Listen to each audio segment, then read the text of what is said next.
Dulu saya bertanya sama Bapak Prabowo, berapa kali dia mampir ke tempat saya? Dia mampir, bukan saya berkunjung. Saya nggak jelas posisi ini. Oke, sorry tadi agak telat. Baru nyampe dari Bukit Tinggi itu, dan hal yang sama dibicarakan ini karena akan ada legalisasi, sertifikasi tanah adat, dan itu buruk. Tapi coba kita lihat secara lebih ideologi apa sebetulnya yang kita bicarakan. Coba kita lihat dulu keadaan di dunia. Bertahun-tahun dari tahun 50, gejala ekonomi, teori maupun fakta dibahas di sebuah forum yang namanya World Economic Forum. Judulnya World Economic Forum, Forum Ekonomi Dunia. Tapi yang berkumpul di situ sebenarnya The Economist, para ekonom. Dan kita tahu yang disebut ekonom hari ini adalah mereka yang pro pasar. Selama 50 tahun, Sri Mulyani pergi ke sana, SB pergi ke sana, tuh berupaya untuk mengintip gejala baru di dalam ekonomi dunia. Baru kira-kira 3-4 tahun lalu, pendirinya sebenarnya Adam Schwab, Klaus Schwab, memutuskan dengan dalil yang sangat kuat bahwa tidak mungkin ada keadilan kalau growth masih jadi prinsip pertumbuhan dunia. Schwab akhirnya menyebutkan itu, padahal dia mendirikan itu sebagai klub the kapitalis. Akhirnya dia sadar, kenapa? Karena perubahan mindset, terutama anak-anak muda yang menghendaki kalau terus growth berarti akan ada eksploitasi melebihi daya bumi. Ini perubahan yang terjadi karena kesadaran planetarium, bukan karena kesadaran teori ekonomi itu. Itu dasarnya di situ sebenarnya. Karena itu dunia mulai mengasuh ide tentang keadilan sosial.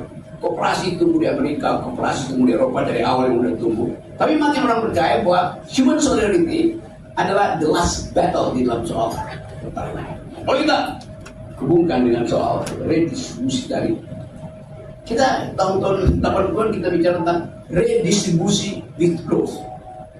Redistribusi tapi harus ada pertumbuhan. Lalu kita ubah sedikit, growth and redistribution. Jadi growth dulu dan distribusi satu paket.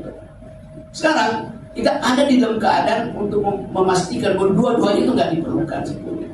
Karena tadi ada kesadaran baru tentang ekonomi planet. Tapi kita masih bisa teruskan posisi ideologi kita. Redistribusi itu bentuknya apa? Gerakan untuk mengambil alih sumber-sumber ekonomi atau menunggu ada seorang baik berpikir keadilan sosial lalu membagi-bagi. Jadi pertanyaan ideologisnya adalah redistribusi karena ada kesadaran pemimpin baru atau redistribusi karena ada kekuatan baru. Kan itu dasarnya. Oh gitu.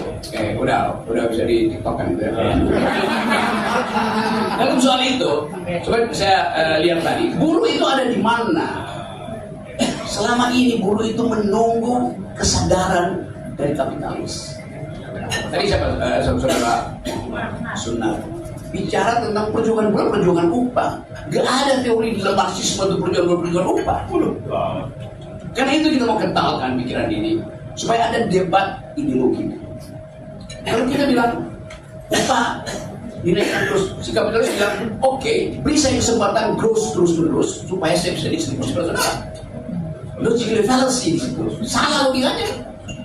Itu yang disebut sebagai perjuangan unionism, bukan laborism. Beda itu. Jadi pengetahuan kita juga tentang perjuangan buruh mesti revisi. Selama ini kita unionism sejak awal begitu. Ada triparty, itu unionism diputuskan bersama. Perubahan upah itu terjadi karena perampasan aset, bukan karena minta dikasih duit. Kan itu yang kita maksud. Laborism itu artinya bertarung tanpa perlu ada pihak ketiga negara. Buruh bertarung dengan kapital. Itu dasarnya yang namanya laborism. Kalau enggak, kita cuma minta dicicil upah kita nih terus tanpa kita sadar. Kita membujuk si kapitalis tanpa pertumbuhan. Sekarang kita bicara tentang degrowth. Keadaan di mana manusia mengalami semacam pencerahan baru karena tadi kesadaran. Jadi kita harus bicara juga tentang kesadaran planetarium pada kabinet Prabowo, itu dasarnya. Bisa nggak kita tirukan itu pada Gibran? Ya, bisa, kesadaran gorong-gorong bisa. Jadi sekali lagi, ini forum untuk menghasilkan semacam paper akademis. Tetapi jangan dilupakan juga bahwa konstitusi kita mengizinkan akumulasi. Kan ada 3 player di dalam konstitusi kita kan. Korporasi, badan usaha milik negara, dan koperasi. Jadi boleh ada akumulasi, boleh. Konstitusi bilang begitu. Kalau kan dari mana? Pemerataan itu dihasilkan. Ada growth di situ. Jadi boleh. Korporasi ada pemain ekonomi yang dilegalkan oleh konstitusi. Yang kedua adalah BUMN. Tugas korporasi akumulasi. Jelas itu. Tugas BUMN adalah distribusi. Yang nggak terjadi adalah fungsi distribusi tidak oleh BUMN. Karena BUMN nunggu distribusi dari korporasi itu. Padahal dia punya hak. Karena itu BUMN nggak boleh targetkan keuntungan. Dia adalah public servant. Public services. Yang penting terasa manfaatnya pada rakyat. Bukan dihitung terusnya berapa BUMN. Acok namanya itu. Yang ketiga adalah koperasi.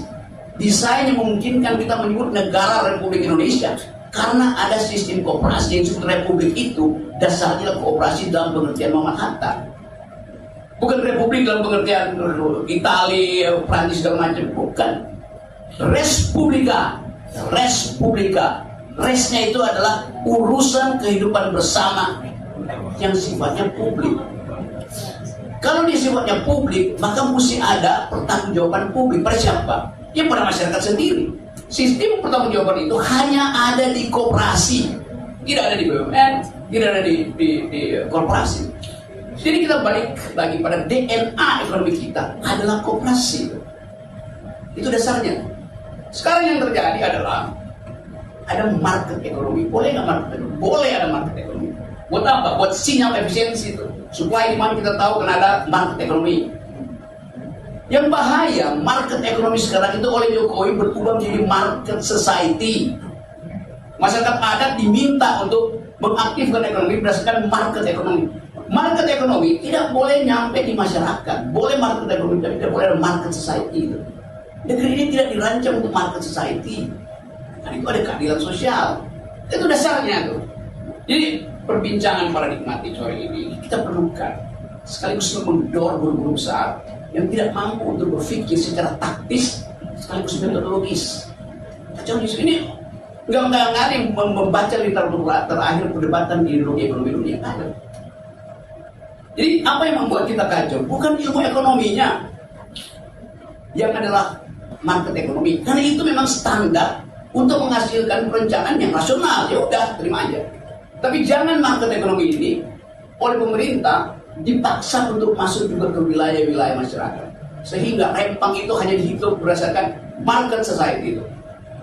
Masyarakat Rempang, masyarakat adat perlu berapa tanah untuk kita ganti? Ada perlu rumah seberapa luas? Mereka nggak nanya house, mereka perlu home, bukan house itu. Itu soalnya. Jadi kita mau buka sebetulnya dari zaman kita bikin menemukan kembali Indonesia PMKI, perhimpunan menemukan kembali. Ini udah kita ucapkan. Jadi kalau kita dorong Ferry untuk mengucapkan hal yang sifat ideologi koperasi pada bentuk baru, memang itu adalah dalil dari PMKI. Dari orang kita. Jadi poin itu ada di suatu soal. Hal yang betul, ini bukan cuma utusan, ini dalil yang kita pastikan bahkan sebelum Prabowo bermimpi untuk bertemu dengan Gibran.